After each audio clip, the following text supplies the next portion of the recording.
Before I wrote this podcast episode, I was just in here thinking about Black beauty in terms of like colorism and how colorism does kind of play a role in how we'll be depicted and how we'll be shown up. I think the being brown skin and a positive stereotype for me, and we can actually just go over the common stereotypes. And I'm not going to say common. I'm just going to give like the main three for colorism. So lighter skin, a lot of times it's seen as deceptive, or we'll do a negative and a positive. So positive, I would see is seen as more friendly, more feminine, and negative is seen as deceptive. Brown skin, I cannot think of the name of the Black scholar who did this work, but brown skin a lot of times is seen as smart. Negatively, I really don't think that brown skin people deal with colorism. Like, I'm going to be honest. I don't think that that's a thing, but I will say that a lot of times brown skin is depicted as smart. It is depicted as, intelligent. We are typically the ones who are in the realm of academia.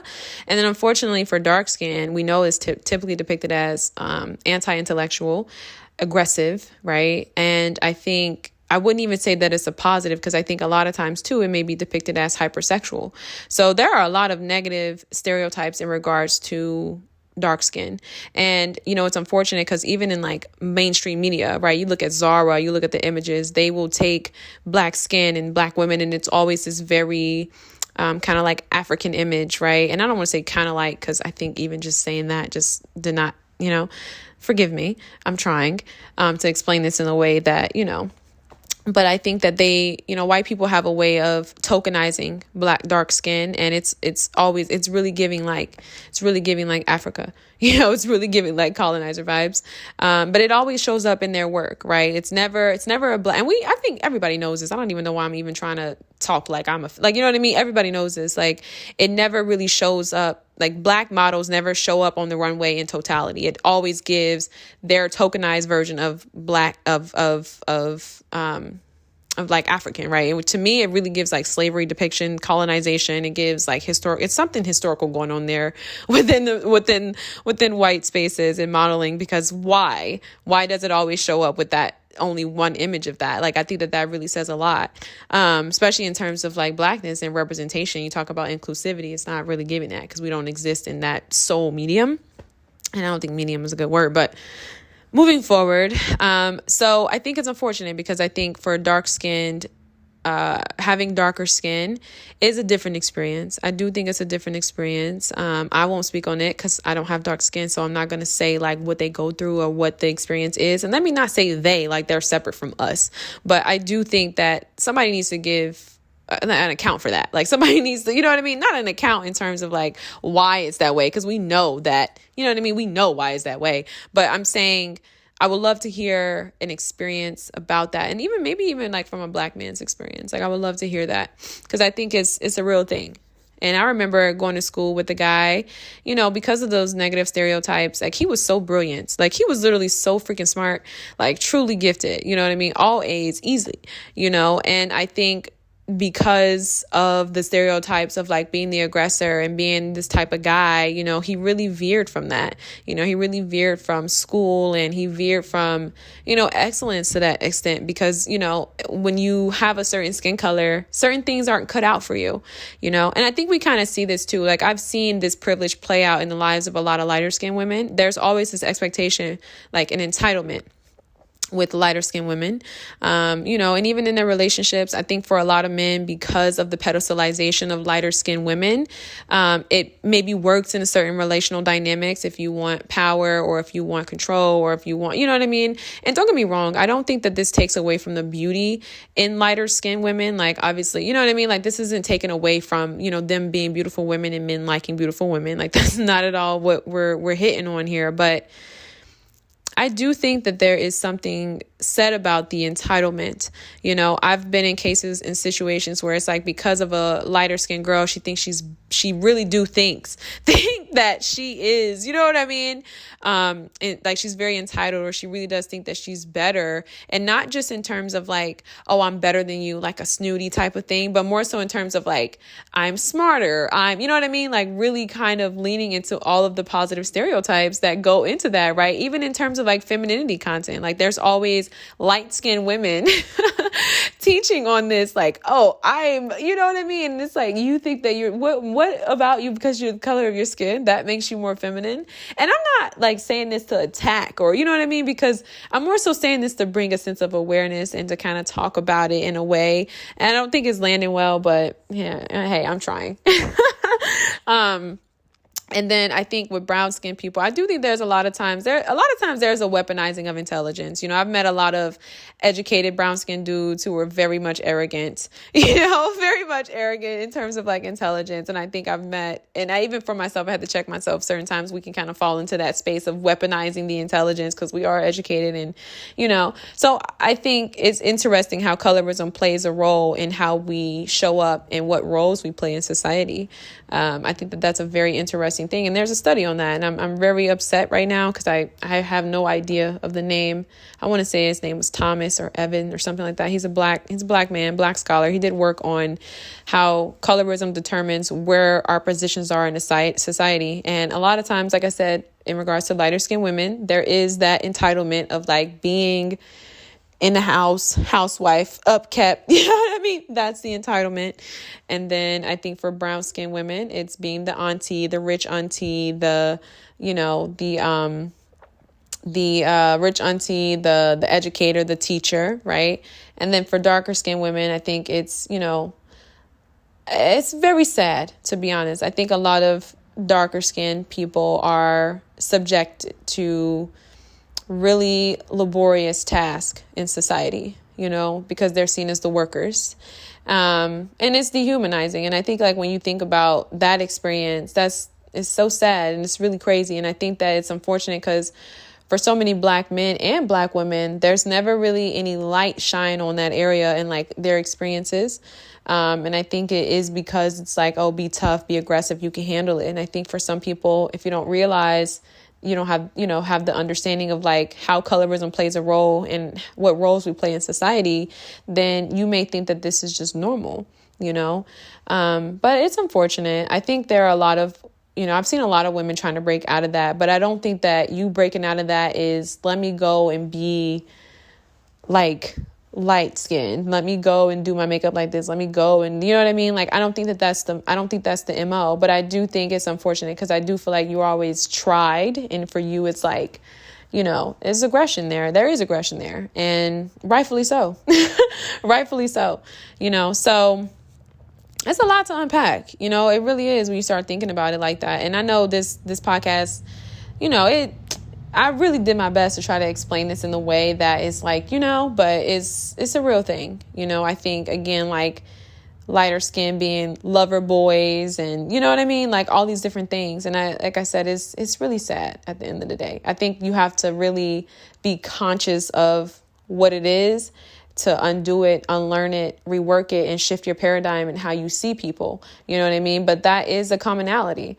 You'll notice it and you're going to find it in everything that I just said. You're going to literally find it. And so I think the work, unfortunately, for all of us, the work is recognizing that colorism exists. It's recognizing how people are treated. And then I think in terms of for women, because this podcast episode is about beauty. I know this was a very long intro. But for women, I would say for lighter skinned women, it's definitely recognizing that and acknowledging that. And I don't know if you can really change that in a person. I do think that the thing about our experiences and how we're treated in society and, what we do in our lives, it's all such a reflection of us that I think it's kind of hard to unlearn that and like rework that. You know what I mean? Like, I think if you grew up entitled, getting whatever it is that you want, seeing how men cater to you or how they treat you or whatever, that is, it's kind of hard to like see yourself in a different way and be like, what, me? Am I entitled? Like, I'm black. We're all in this together. You know what I mean? It's like, it's going to be really hard for you to see that, but it makes a lot of sense. Like, think about the femininity content. A lot of these lighter skinned women, they're telling you how to get money from men, all these different things that's not going to work for the rest of us. Like it's not going down like that for you. I think for the brown skinned women, unfortunately, we are the aunties, right? We are the teachers, the educators. We are the quote unquote independent women. You know what I mean? We are the ones who, you're the you're the one who's disrespected. You're the most disrespected because you're seen as the threat. You're the one who has the attitude. You're the one who's snooty. You're the one who think you're better and you don't need a man. Those are the stereotypes that are then placed on on brown skinned women. And then for darker skinned women, it's like, you're the one who's disregarded. You're the one who is seen as, you can handle it. You're strong. You got it. You're the one who nobody checks in on because it's like, you're the one who you can figure it out. You can handle it. You got it. You don't need, you know what I mean? And it's unfortunate. So I think, I did my best to try to just shine light on this. And hopefully it just kind of makes you, reconsider some things and like how you see people and how you treat one another. And, hopefully this, shed a little bit of light on a lot of people. I think for lighter skinned women, I don't know. I was just saying, like, I feel like that's where I'm going to, like, I'm not, because I don't know what the solution would be to kind of like rework that. Because again, like the way we're treated in society and how, what is reflected back to us in the world has a way of, you know what I mean? Validating us in such a way. So I don't know what the solution to that would be. I think most people just aren't aware. That's why I'm having this podcast episode. And then I would say, for myself as a brown skinned woman, I've allowed myself to just not let anybody tax me. You know what I mean? Like when I say tax me, like just not overwork me, not, you know what I mean? And I think it's kind of like not allowing anyone to pigeonhole you, to such an extent to where it's like, you're more than that. I don't know. I honestly, I think that I really tried there. I'm going to go ahead and let you guys get into this podcast episode because, to be honest, I don't really have a solution to any of this. I just wanted to shine a little light. So, as someone who is obviously, I'm Black, right? Beauty is such a touchy subject. And to be honest, I'm going to actually finish watching. I have 2 documentaries I need to stream on beauty. And I'm going to watch those and I'm going to come back and make this pod over. But because we're just doing a few days of podcasting, I'm going to go ahead and continue with this podcast episode. I'm going to give you guys like 5 minutes. So this is going to be really short because I still need to do a little bit more research to gain some context and to gain understanding and to learn and educate myself in regards to other Black women's experiences. I would love to sit down and have a conversation with other Black women as well. When I look at myself, I think a lot of people are like, oh, you're so blessed. Your hair is, a decent length or, your skin is this and this. And it's so funny because you talk about like colorism, right? I'm a brown skinned girl. So I don't think that I've struggled with colorism in any really extent. There was one time I did meet a light skinned man. He told me that I was too masculine. But it was because, he had a white mama and I could tell, he said his dad wasn't really around. And so I was the first Black girl that he ever really met. And what he really meant was, you're very sturdy. And, you're not very weak and I can't control you and say whatever and you're not going to, yada, yada. So that's what he really meant. But, when I see images of like, I see art, like dark skin, and I just think it's so beautiful. I think in terms of, lightness, it's unfortunate because I do think there is a lot of, I don't want to say privilege because honestly, I think that, lighter skin is a bit of a disadvantage in some cases, right? Like a lot of times, you're seen in a negative light, but then you're also really like appraised because of the color of your skin. Right? It's lighter, so you get certain privileges. You can, passing for whiteness and being, right within that category of a beauty standard. But also, kind of being bullied and rejected from your peers, right? Because you do have a fairer skin and it is more of a complex of whiteness. But, for me, when I think about beauty, and I guess I'll just talk about my experiences with beauty and being a Black woman and beauty and so forth. I think, I started wearing makeup coming out of high school. In high school, I I don't think I struggled with beauty, but I knew that I did struggle with being someone who, I really gravitated towards academia. I just loved it. Like, I loved learning. I love getting good grades. It was really my mojo, and obviously being a child in school, what else do you really have to do? Like, what else is there? But I won't discredit myself there, because I do think there's a lot of people who found other things to do, right? Not everybody, went to school and was focused on getting an education. Not everybody went to school and was focused on learning and, getting good grades and things like that. So that was me.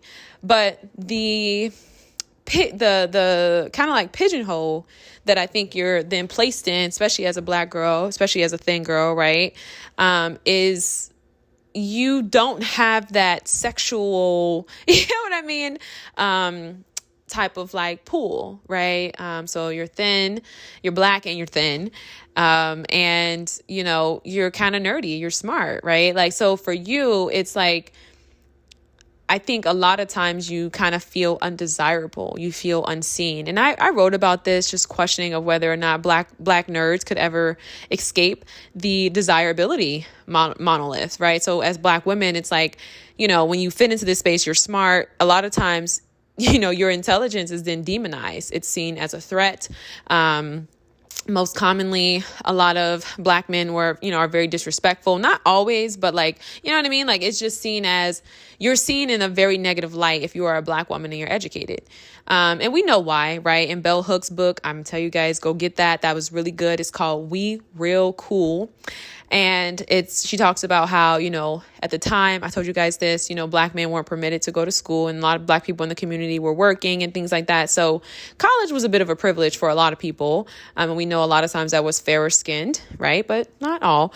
And, we need a little bit more context before we make a general statement such as that. But so when people were getting educated and coming back to the communities, they were weaponizing their intelligence. And I do think that this is something I've seen happen in other spaces that I've been in, like other content creators, other Black scholars, where there is a sense of weaponized intelligence, right? And I do try to be very mindful of like how I share what I know and things like that, because I don't know everything. And I think every Black scholar would admit that.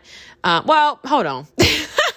Let me stay focused. But, for me, I try to be mindful of that. Right. So anyway, so I was thinking about, the beauty standards. So I never really felt desirable in that way. Right. Like I guess I was pretty thin. I was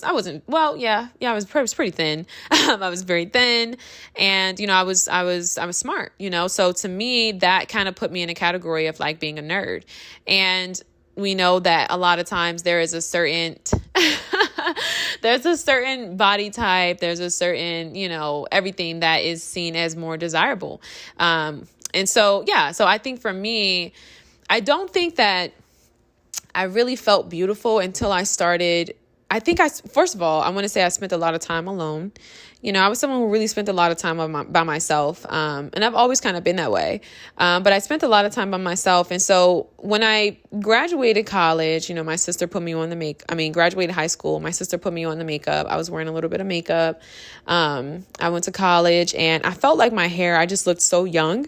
And I even still feel this to this day. Like, I just feel like I just look so young. Not saying I want to look older, and I'm not trying to rush the process, but it's like, I'm not afraid of looking older.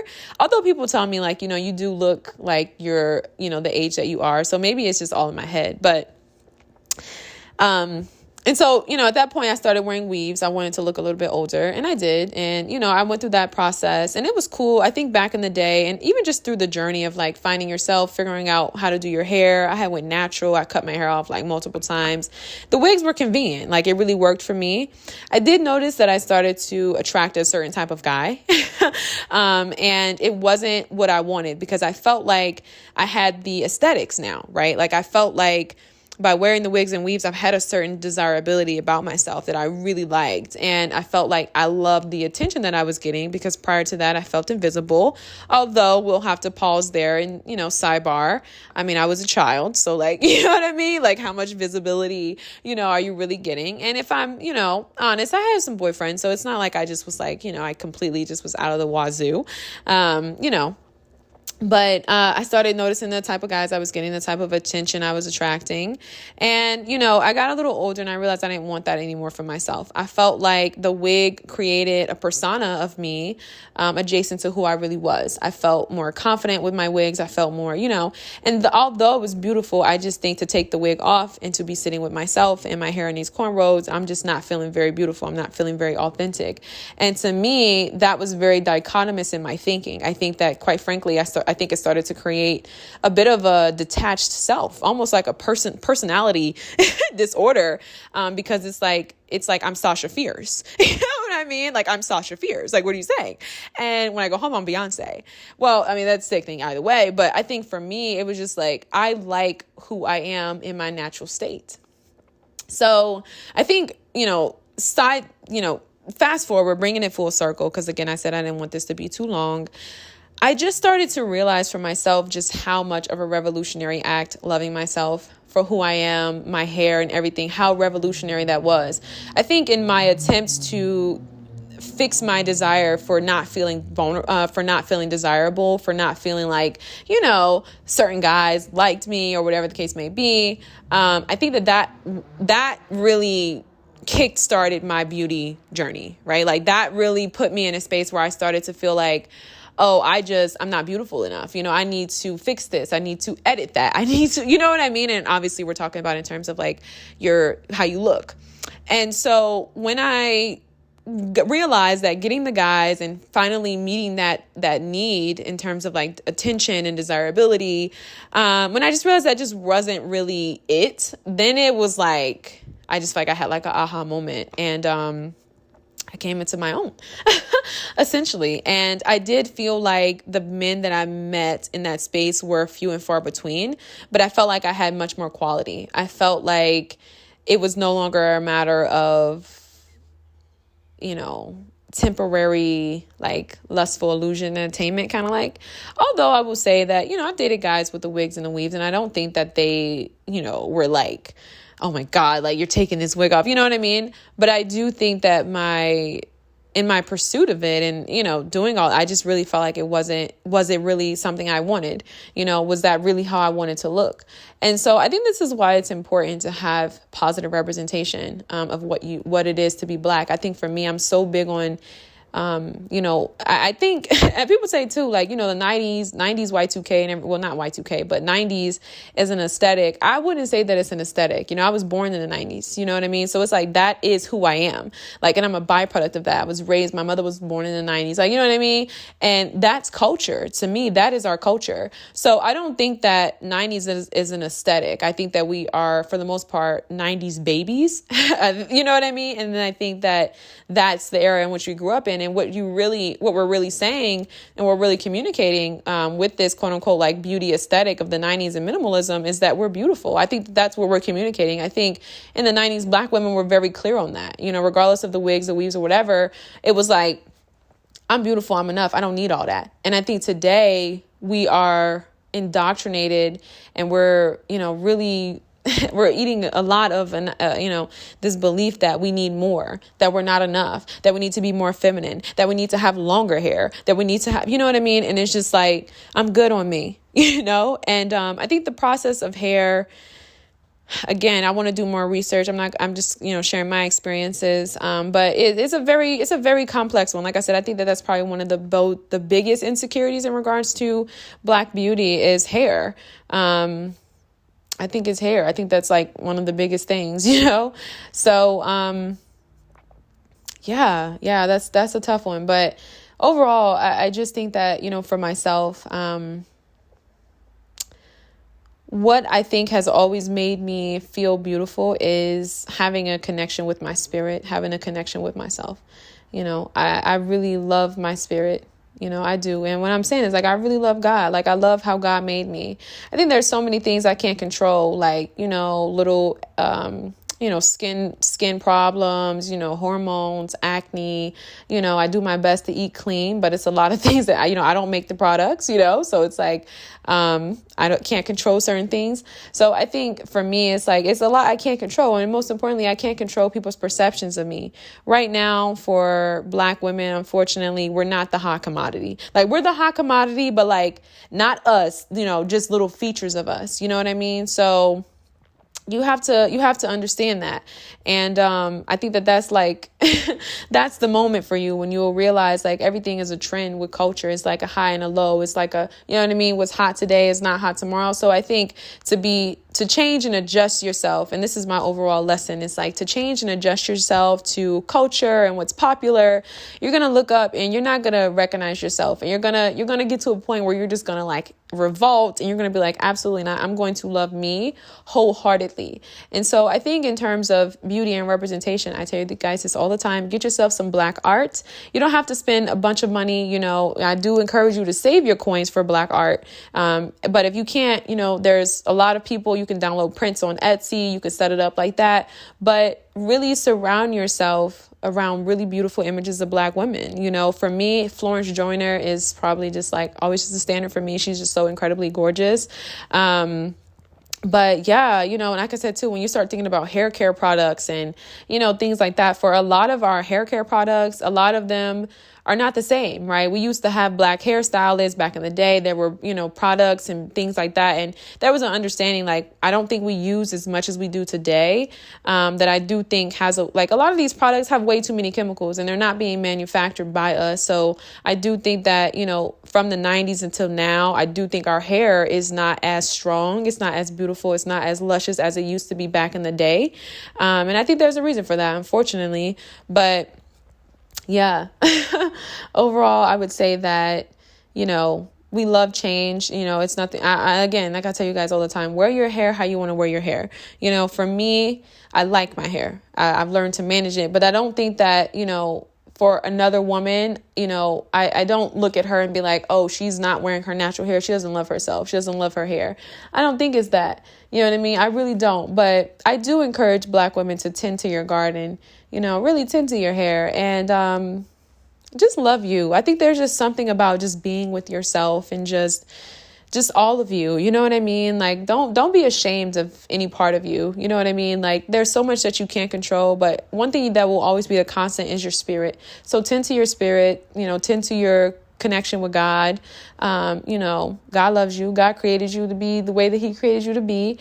People are going to always have something to say about your hair. People say something about silk press. I've been wearing wraps since I was a child. I didn't grow up with my natural hair. I told that story already on a different podcast episode, but overall, yeah. So this podcast went a little bit longer than I said it would, but yeah, tend to your garden, love yourself and all that you are, you know what I mean? Because I think there's something about being authentic that brings you to what is for you. And I think there's something about enhancements and features and things like that make people not really see you. I think it has a way of kind of covering you and pushing you in the back. It's like, someone who's famous, you know what I mean? People aren't really seeing you. It's like they're here for the stuff, and I think that sometimes that's kind of what it can feel like. And I think in a culture where so many people are, styling and dressing and, doing their makeup and their hair and everything, to meet a certain aesthetic, right? To fit into what is popular, to fit into this, very synonymous idea of desirability. I think the best thing you can do for yourself is be you. You know what I mean? And I also think that does kind of have a role in relationships. I'm not going to go too crazy on this podcast episode. I don't want you guys to clown me, but I do think that by looking the same and dressing the same and having the same aesthetic, I do think that does, in a sense, hide your value. You know what I mean? Because it's like, what is it about you that makes you unique? What is it about you that makes you you? If you're always looking like everybody else, dressing like everybody else, like, what is it about you? Who, you know what I mean? Like, there's just 4 other people in here that look like you, now for Black people, we're going to chill on that. We know that it really doesn't give that. It'll never give that. But I do think that, So that's just my story with beauty. I'm going to continue to learn. I'm going to continue to educate myself. And again, like I said, I tell you guys this, Black women, you need to do what makes you happy and what makes you feel confident in yourself. It doesn't matter if you like wigs, if you like, do you, you know what I mean? Do you, but I'm talking for people who you're at that place in your life and you really want courage and you really want to, feel beautiful in your skin, but you have a bunch of hurdles and things to get over in terms of like your desirability. And so I more so say this for my young girls, you know what I mean, who struggle with that. And that's tough. And like I said, I realize every time I see, damaged hair or hair that, is split off or whatever the case may be, it's your diet. It's literally your diet. It's what you're eating. It's what you're putting in your body. Are you sweating enough? We talk about exercise and things like that. Like, are you getting those toxins out of your body? You know what I mean? A lot of people are going to the saunas now. But exercise is good. A good sweat. Let the toxins out of your pores. You have to realize there's a lot we cannot control. We try our best to eat healthy, but it's toxins in the air. It's toxins in the cars. You know what I mean? So it's a lot of things that are contributing to your hair being the way that it is. And it's unfortunate today because a lot of people, a lot of beauticians have, moved towards getting that coin, and I don't fault them, right? An entrepreneur, okay, do what you got to do. But, there was a point in time where beauticians would actually treat your hair and take the time to treat your hair. And I think the beauticians that do, unfortunately, a lot of the services are very expensive, very expensive. And so, you start talking about like, being in a space in your life where you're investing in yourself, that's fine. I'm here for that. But, I think $276, $175 for the trip to the salon for you getting your hair done is, it's not a matter of like, it's just, I don't know. I think it's crazy because it's like, we'll spend that on the weaves, but I do think that I would love to sit down with other Black women and kind of have a conversation about how the beauty parlor experience has changed, how capitalism has infiltrated, and how it's changed, because I don't get it. You know what I mean? I don't get it. But I think the reason why the rates, I will say, I think the rates have gone up in terms of natural hair care is because for a lot of beauticians, they're not really doing a lot of natural hair care, right? A lot of times it's like one person, two persons, you know what I mean? And so maybe that's why they have to charge so much when the wigs and weaves are like $400. I don't know. It's kind of blowing my mind just thinking about it, like, and even me complaining because it's like we will spend that on the weave, but we won't spend it on our hair. I don't know. But yeah, this is just more so a podcast. If you need encouragement, I think one thing I will also end by saying, you have to really believe that you are enough. You have to know that you are enough. It's a lot. That's what I say too, like, tend to your spirit, because it's so much that you cannot control. You can't control the way God made you, girl. You can't control it. You know what I mean? And, if you feel like your hair is not long enough, if you feel like those are all just going to be things that they'll just be things that handicap you. Like, you really have to love yourself wholeheartedly. You do. And I just think that right there is it's going to change your life. It really is. And I think for Black women, it starts by realizing like, you don't need the extra, you just don't need the extra. Like, and I think that's the thing, and again, hear me out. Like I said, I know times are different. Things are different. You do what you want to do. It's expressive.